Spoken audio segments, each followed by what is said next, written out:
சுக்குநூறாக உடைந்த இந்தியா கூட்டணி.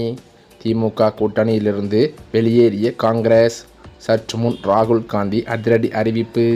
தமிழ்நாட்டில் 2026ஆம் ஆண்டு சட்டமன்ற தேர்தல் நடைபெறுவதற்கு இன்னும் சில மாதங்கள் மட்டுமே இருக்கும் நிலையில் அனைத்து கட்சிகளும் தீவிரமாக தேர்தல் பணியில் ஈடுபட்டு வருகின்றன.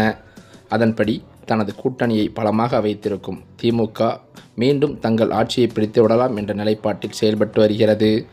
இருந்தாலும் திமுக கூட்டணியில் இருக்கும் கட்சிகள் அதிக தொகுதிகளை கேட்டு வருவது ஸ்டாலினுக்கு மிகப்பெரிய சிக்கலை உண்டாக்கியுள்ளது.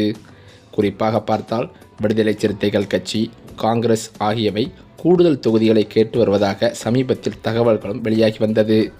இந்த சூழ்நிலையிலோ ஆட்சியில் பங்கு என காங்கிரஸ் அடம்பிடித்து வரும் நிலையில் 4 அமைச்சர் பதவி நிபந்தனையுடன் கூட்டணி அமைக்க காங்கிரஸ் டெல்லி மேலிடம் திட்டமிட்டுள்ளதாக தகவல் வெளியாகியிருக்கிறது.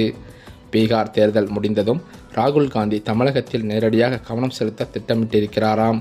அவருடைய தலைமையில் வருகின்ற ஜனவரியில் 3 லட்சம் பேர் பங்கேற்கும் பிரம்மாண்ட மாநாடு ஒன்று நடத்த முடிவு செய்திருப்பதாகவும் கூறப்படுகிறது.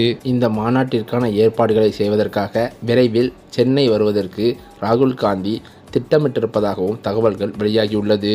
இதற்காக காங்கிரஸ் கமிட்டி தலைவர்கள் அனைவருமே ஆலோசனை கூட்டம் நடத்தி வருவதாகவும் சொல்லப்படுகிறது.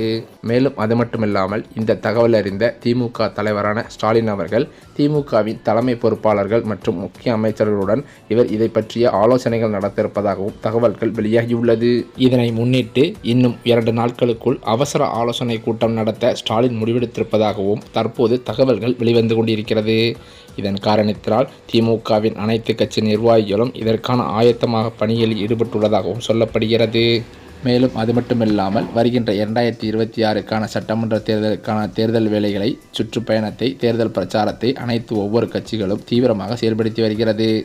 இந்த சூழ்நிலையிலோ தமிழக சட்டசபை தேர்தலுக்கு இன்னும் 6 மாதங்களே உள்ள நிலையில் திமுக காங்கிரஸ் கூட்டணியில் பிளவு வரும் அளவுக்கு ஒரு சம்பவம் நடக்கப் போகிறதாம். அதிலும் ஜனவரி மாதம் ராகுல் தமிழகத்தில் நடத்தும் மாநாட்டிற்கு பிறகு என்ன வேண்டுமானாலும் நடக்கலாம் என்கிறார்கள் சிலர். முதல்வர் ஸ்டாலினும் காங்கிரஸ் முன்னாள் தலைவர் ராகுல் காந்தியும் சகோதரர்கள் என ஒருவரை ஒருவர் அழைத்துக் கொள்கிறார்கள். அதுபோல தமிழகத்திற்கு ராகுல் காந்தி வந்திருந்த போது கூட ஸ்டாலினுக்கு பிடித்த ஸ்வீட்டை சென்டர் மீடியனை தாண்டி ஒரு கடைக்குள் சென்று வாங்கி வந்து கொடுத்தார். இப்படியாக இரு தலைவர்களுக்கும் இடையே உறவு இருக்கிறது. இந்த நிலையில் காங்கிரஸ் கட்சியினர் மீது திமுக விமர்சிப்பதும் அதற்கு அவர்கள் பதிலடி கொடுப்பதுமாகவே இருந்து வருகிறது. இன்னும் ஒருபடி மேலே போய் ஆட்சியில் பங்கு என்ற கோஷத்தையும் அவர்கள் முன்னெடுத்துள்ளனர். புதிதாக கட்சி தொடங்கிய தாவேகா ஆட்சியில் பங்கு கொடுப்பதாக கூறியிருக்கிறது. இதைத்தான் விசிக கடந்த காலங்களில் வலியுறுத்தியும் வந்தது. அந்த வகையில் காங்கிரஸ் கட்சியும் அதுபோன்ற ஒரு கோரிக்கையை முன்வைத்துள்ளதாகவே சொல்லப்படுகிறது. அதாவது 234 தொகுதிகளில் 117 தொகுதிகள், அதாவது சரிபாதி தொகுதிகளை கேட்க காங்கிரஸ் முடிவு செய்திருக்கிறதாம். அதுபோல் ஆட்சியில் பங்கு கேட்கவும் முடிவு செய்துள்ளார்களாம். அதாவது 234 தொகுதிகளில் ஆட்சி அமைக்க 118 இடங்களில் வெல்ல வேண்டியது இருக்கிறது. ஆனால் காங்கிரஸ் கட்சியே 117 தொகுதிகளை கேட்பதால் அந்த கூட்டணிக்குள் சலசலப்பு ஏற்பட்டுள்ளதாக அதிமுக பொதுச் செயலாளர் எடப்பாடி பழனிசாமியும் தன் பங்குக்கு கொம்பு சீவி விட்டு வருகிறார். இந்த நிலையிலோ காங்கிரஸ் எம்பி விஜய் வசந்த் அண்மையில் செய்தியாளர்களை சந்தித்த போது கூட அவர் கூறினார், ஆட்சியில் பங்கு வேண்டும் என காங்கிரஸ் தலைவர்கள் கூறியதாக கேட்கிறீர்கள். இதுதான் அனைத்து காங்கிரஸ்காரர்களின் ஆசையாகவும் இருக்கும். திமுக கூட்டணியில் தொடர்ந்து அங்கம் வகித்து வருகிறோம். இதற்கு அது கூட அவர்கள் செய்யவில்லை என்றால் என்ன? எனவே ஆட்சியில் பங்கு வேண்டும். வரும் சட்டசபை தேர்தலில் காங்கிரஸ் கட்சிக்கு கூடுதல் தொகுதிகளை ஒதுக்க வேண்டும் என்பதுதான் ஒவ்வொரு காங்கிரஸாரின் விருப்பமாகும். ஆனால் இது குறித்து காங்கிரஸ் தலைமைதான் முடிவெடுக்கும் என்றும் தெரிவித்திருக்கிறார்.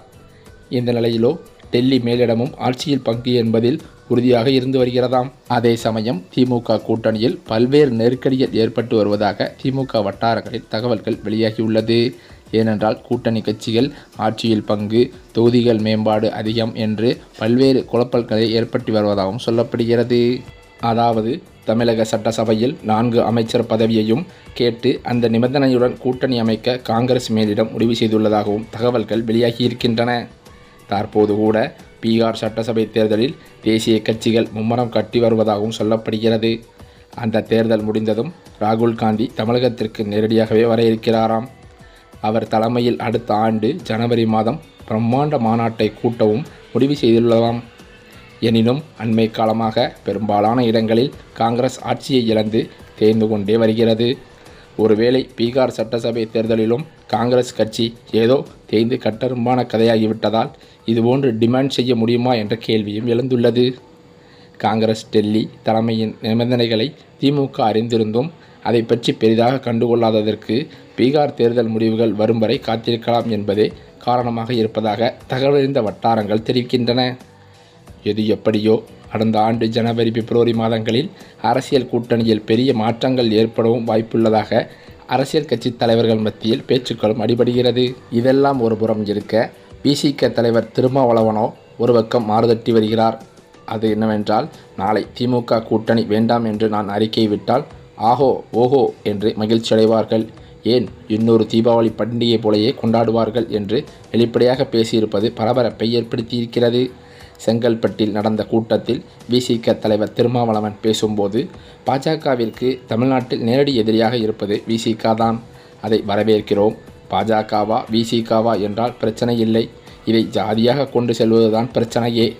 அவன் வந்து முன்னால் நிற்கும்போது என்ன ஜாதி தெரியுமா, என்ன மதம் தெரியுமா, என்ன படித்துள்ளான் தெரியுமா, குறிப்பிட்ட சமூகத்திற்கு எதிரானவர்கள் என்கிற பொய்யான நோக்கத்தை பரப்புகிறார்கள். இது முழுக்க முழுக்க அரசியல்தான். இதன் மூலம் திமுகவிற்கும் விசிகவிற்கும் உரசல் ஏற்பட வேண்டும் என்பதுதான் அவர்களின் நோக்கமே. திமுக தலைமையிலான கூட்டணியில் இருந்து விசிக வெளியேறிவிட்டால் யாரும் நம்மை பற்றி பேச மாட்டார்கள். நாம் அவர்களின் டார்கெட்டே கிடையாது. அவர்களின் வேலை அஜெண்டா முடிந்துவிடும். இவ்வளவு பிரச்சனைகளுக்கு ஒரே காரணம் என்னவென்றால், விசிக அதிமுக பக்கம் போகவில்லையே, பாஜகவுடன் உறவாடவில்லையே என்பதுதான் உண்மை. பாஜகவையும் RSSஐயும் திரும்ப திரும்ப விமர்சனம் செய்யக்கூடிய ஆளாக இருக்கிறாரே, சனாதன எதிர்ப்பை உயர்த்தி பிடிக்கிறாரே, திமுக கூட்டணி கட்டுக்கோப்பாக இருக்க இவர் உச்ச துணையாக இருக்கிறாரே, இதுதான் பிரச்சனை. நாளை திமுக கூட்டணி வேண்டாம் என்று நான் அறிக்கை விட்டாலும் கூட ஆகா ஓஹோ என்று மகிழ்ச்சியடைவர்களை தவிர இன்னொரு தீபாவளி பண்டிகை போலேயே கொண்டாடி விடுவார்கள். பிரச்சனையே அதுதான். திமுக கூட்டணிக்கு தூண் போல இருக்கிறாரே என்ற ஆதங்கம்தான் இருக்கிறது. அதேபோல திமுக கூட்டணியை பாதுகாக்கும் இயக்கமாகவும் விசிக இருக்கிறது. மதசார்பற்ற முற்போக்கு கூட்டணி என்பதுதான் முக்கியம். இந்த மதசார்பற்ற முக்கிய கூட்டணி என்பதுதான் அம்பேத்கரின் அரசியல். அரசுக்கு மதம் கூடாது, எந்த நாட்டிலும் இல்லாத ஒன்று இந்திய அரசியலமைப்பு சட்டத்திலும் இருக்கிறது. இதன் காரணமாகத்தான் பாஜகவிற்கு இதை இந்து நாடாக அறிவிக்க முடியவில்லை என்று நினைக்கிறார்கள். ஆனால் அம்பேத்கரின் திட்டத்தை சிதைக்க வேண்டும் என்கிற செயல் திட்டத்தை வைத்துள்ளனர். அதை முறியடிப்பதற்காகத்தான் மதச்சார்பற்ற முற்போக்கு கூட்டணி இயங்கி வருகிறது.